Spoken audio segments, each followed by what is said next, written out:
तो चलिए सीधे मुद्दे पर आते हैं और समझते हैं कि अपने समय का मालिक कैसे बना जाए। ये सारी जानकारी सीधे सोर्स मटेरियल से ली गई है।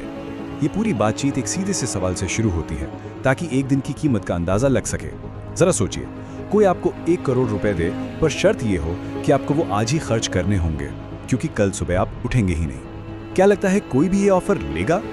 बिल्कुल नहीं, कोई नहीं लेगा। इसका मतलब तो साफ है कि हमारा आने वाला कल, हमारा एक दिन करोड़ों रुपयों से भी कहीं ज्यादा कीमती है। समय असल में पैसे से बहुत ज्यादा मूल्यवान है। तो यहाँ हम जिंदगी के बारे में बात नहीं कर रहे, हम उस चीज के बारे में बात कर रहे हैं जिससे जिंदगी बनती है, और वो है वक्त। असल मुद्दा जीवन नहीं, बल्कि वो समय है जिसमें ये जीवन जिया जाता है। और यहीं पर एक बहुत ही अजीब सी बात सामने आती है। हम सब अपनी जिंदगी से तो बहुत प्यार करते हैं, लेकिन उसी जिंदगी को बनाने वाले वक्त की जरा भी कदर नहीं करते। मतलब हम मौत से डरते हैं पर टाइम वेस्ट करने से नहीं। ऐसा क्यों? चलिए अब थोड़ा और गहराई में उतरते हैं और देखते हैं कि हमारा पुराना ज्ञान और आज की इकोनॉमिक्स दोनों समय को किस नजर से देखते हैं। अथर्ववेद में समय को काल का घोड़ा कहा गया है। एक ऐसा घोड़ा जो बेतहाशा दौड़ रहा है और वो किसी के लिए नहीं रुकता। या तो आप इस पर सवार हो जाइए या फिर इसे बस जाते हुए देखते रहिए।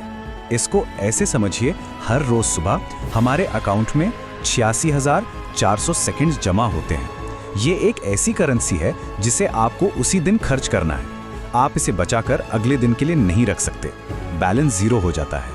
और इतिहास में जो लोग महान बने, उन्होंने इसी करेंसी को सही जगह इन्वेस्ट किया। वॉरेन बफे को ही देख लीजिए। जब दूसरे बच्चे खेल रहे थे, वो काल के इस घोड़े पर सवारी कर रहे थे। रोमन साम्राज्य में एक कॉन्सेप्ट था ब्रेड एंड सर्कस का। लोगों को बस खाना और मनोरंजन देते रहो ताकि वो बड़े मुद्दों पर ध्यान ही न दें। आज का सोशल मीडिया और OTT प्लेटफॉर्म्स कुछ वैसा ही मॉडर्न सर्कस है। तो सवाल ये है कि आखिर हमारा समय जाता कहाँ है?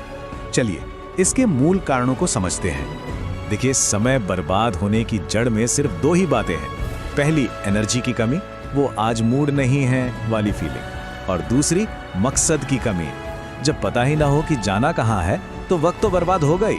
ठीक है, तो चोरों की पहचान तो हो गई। अब सवाल ये है कि इनसे निपटा कैसे जाए। और यहीं पर ज्यादातर लोग एक गलती करते हैं। हम सब प्रोडक्टिविटी के लिए एक टूल इस्तेमाल करते हैं, टू डू लिस्ट। पर क्या हो अगर यही टूल असल में एक जाल हो?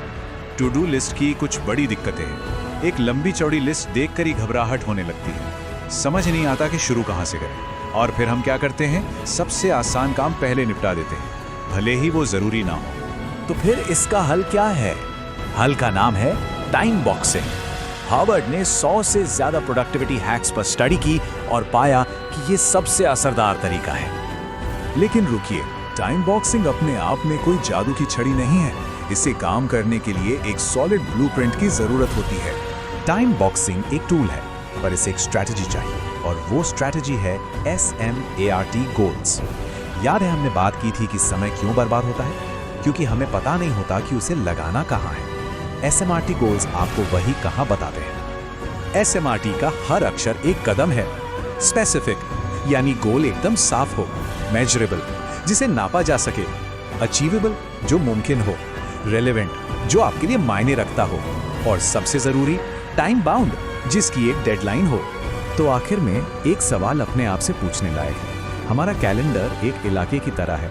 जो अपने कैलेंडर पर राज नहीं कर सकता, वो दुनिया पर क्या राज करेगा? तो आपके कैलेंडर पर, आपके वक्त पर किसका राज है?